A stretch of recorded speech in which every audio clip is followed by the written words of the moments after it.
வரும்போது எங்களோட சிரிப்பு புத்தகமெல்லாம் வாங்கி அடுக்கி கொண்டு நிரப்பி வச்சு போட்டு அவங்க எங்களோட புத்தகங்களை எடுத்து பார்க்கல கேட்டோடனே எங்களோட புத்தகத்தை தூக்கி எறிஞ்சு விட்டு சிலிப்பை கிழிச்சு எறிஞ்சு விட்டு உங்களுக்கு காசு இல்லை நீங்கள் போகிற இடத்த போங்க என்று சொல்கிறாங்க.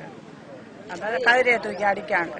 தவறாத வாத்தியாளங்களுக்கு டி கணக்கில் பாடுறாங்க. முகாமையாளர் சிலிப்பா கசக்கி எறிகிறார், காலுக்குள் போட்டு மிதிச்சு எறிகிறார், கதவை அடைச்சி போட்டு ஜன்னலால் எங்களோட புத்தகத்தை எல்லாம் தூக்கி எறிஞ்சாங்க. நாங்கள் போலீஸுக்கு கால் பண்ணி சொல்லுவோம் கொள்ளையடிக்க வந்தேன்னு சொன்னார் விஜேந்திரன்ன்றவர். கதவை அடைச்சி போட்டு கோங்கடி என்றெல்லாம் சொன்னார். கெட்ட வார்த்தையால் டி கணக்கெல்லாம் பேசினார். அதனால் எங்களுக்கு இன்னும் எங்களோட காசு கிடைக்கவில்லை. எங்களுக்கு 5 மாதத்துக்கு ஒரு தான் எங்களோட காசு கிடைக்க தர்றது, அதுவும் எங்களுக்கு எடுக்கவே இல்லை. ஒவ்வொரு மாதமும் எங்களுக்கு இப்படித்தான் பிரச்சனை. எங்களோட ஆக்களை ஊராக்கலன்றோன்னே அவங்க இப்படித்தான் செய்கிறாங்க. ஏன் அதை அவங்க இப்படி செய்யணுமன்றது தான் எங்களோட கோரிக்கை. எங்களுக்கு இந்த பேங்கில் இருக்கிற மேனேஜர் கூட இருந்து சகல பேரை மாற்றி எங்களுக்கு வேறு ஆக்கள் போட்டு தரணுமே, இதுதான் எங்களோட முடிவு.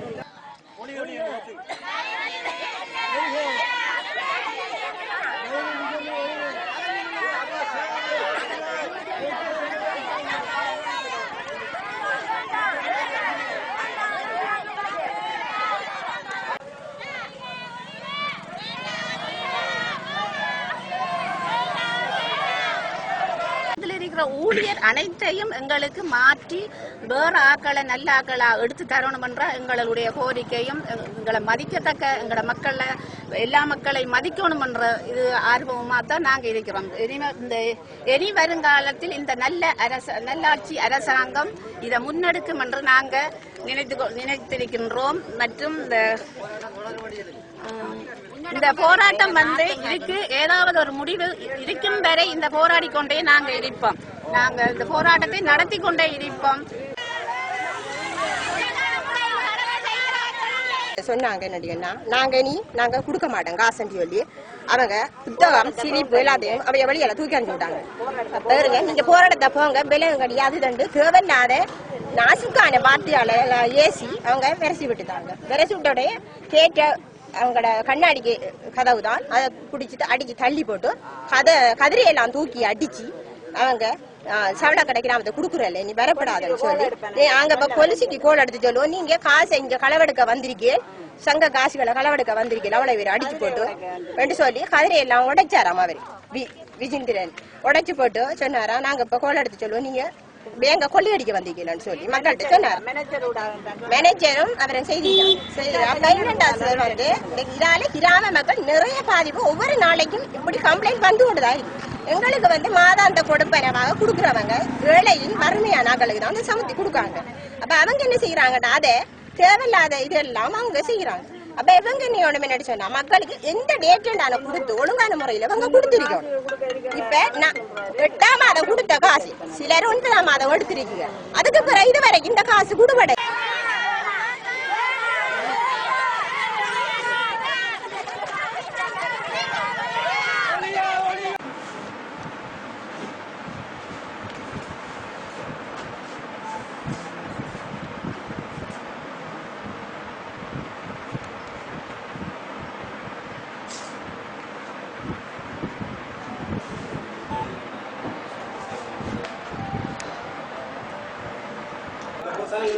மோசமான வார்த்தைகளால் பாதிக்கப்படும்.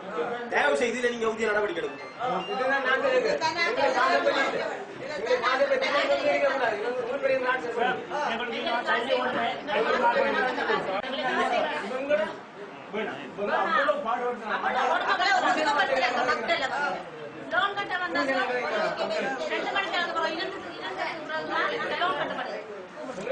சமத்தி நிவாரணம் போடுற பெறுகின்ற ஏழை மக்களிலும் நான் ஒருவன்.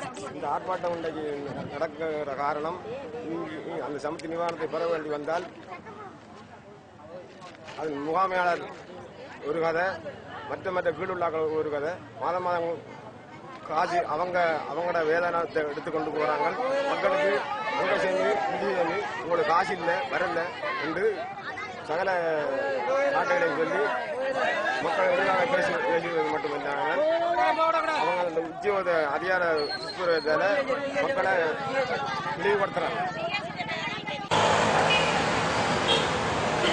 செயலகத்தில் நடந்த மக்கள் எதிர்ப்பு சம்பந்தமாக நாங்கள் மாவட்ட செயலாளர் அறிவித்ததற்கு அமைய நானும் ஒரு சமூக துணை அணிப்பாளர் அவர்களும் உதவி மாவட்ட செயலாளர் மற்றும் பிரதேச செயலாளர் ஏனைய உத்தியோகர்களை அழைத்து நான் இன்று பொதுமக்கள் சம்பந்தமாக அவரோடு கலந்துரையாடி இருந்தோம். இந்த கலந்துரையாடலின் முறைப்பாடு சம்பந்தமாக அவர்களுக்கான அந்த கொடுப்பனவு இதுவரை வழங்கப்படவில்லை என்ற ஒரு குற்றச்சாட்டு சமர்ப்பிக்கப்பட்டுள்ளது. அதை விட இங்குள்ள கடமையாற்றுகின்ற வங்கி உத்தியோகத்தர்கள் சரியான முறையில் மக்களோடு உரையாடுவதில் ஏற்பட்ட பிரச்சனை காரணமாகவும் அங்கு கலந்துரையாடப்பட்டதற்கு அமைய இந்த கொடுப்பனவை நாங்கள் இன்று அதற்கான இந்த விடுபட்டவர்கள் நாவிதம்பள்ளி பிரதேசத்தின் நாவிதம்பள்ளி வங்கியினூடாக சவளக்கட பிரதேசத்திற்கான இந்த பிரச்சனை ஏற்பட்டிருக்கின்றது.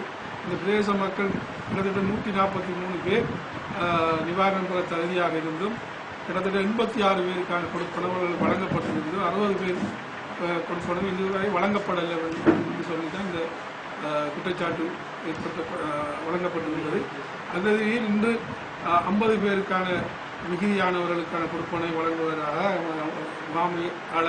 வன்னி முகாமையாளர் கூறியதற்கு மக்கள் அதை ஆர்ப்பாட்டத்தை கலைத்து சென்றிருக்கிறார்கள். உண்மையில் வங்கியை பொறுத்தவரையில் வங்கி முகாமையாளரின் கூட்டுப்படி ஒரு நாளைக்கு 120 பேருக்கு தான் கொடுப்பனை வழங்க முடியும். அவர்கள் 2:30 மணி மட்டும்தான் அந்த கொடுப்பனவை காலையிலிருந்து வழங்குவார்கள். அதன் பிற்பாடு அவர்களுக்கு உள்ளக வேலைகள் செய்ய வேண்டியிருப்பதனால் 120 தான் மேக்சிமம் அவர்களால் வழங்க முடியும். அந்த ரீதியில் தற்போதும் கூட 120 பேருக்கு மேல் அவர்கள் வழங்குவதற்கு நடவடிக்கை எடுக்கப்பட்டிருந்தும் இன்று ஏற்பட்ட அந்த பிரச்சனை காரணமாக நாளை வருகின்ற அந்த தைப்பொங்கல் திருநாளை முற்றி மிகுதி இன்னொரு 50 பேருக்கு கொடுப்பதற்காக வாக்குறுதி அளித்தது அமைய மக்கள் கலைந்து சென்றிருக்கிறார்கள்.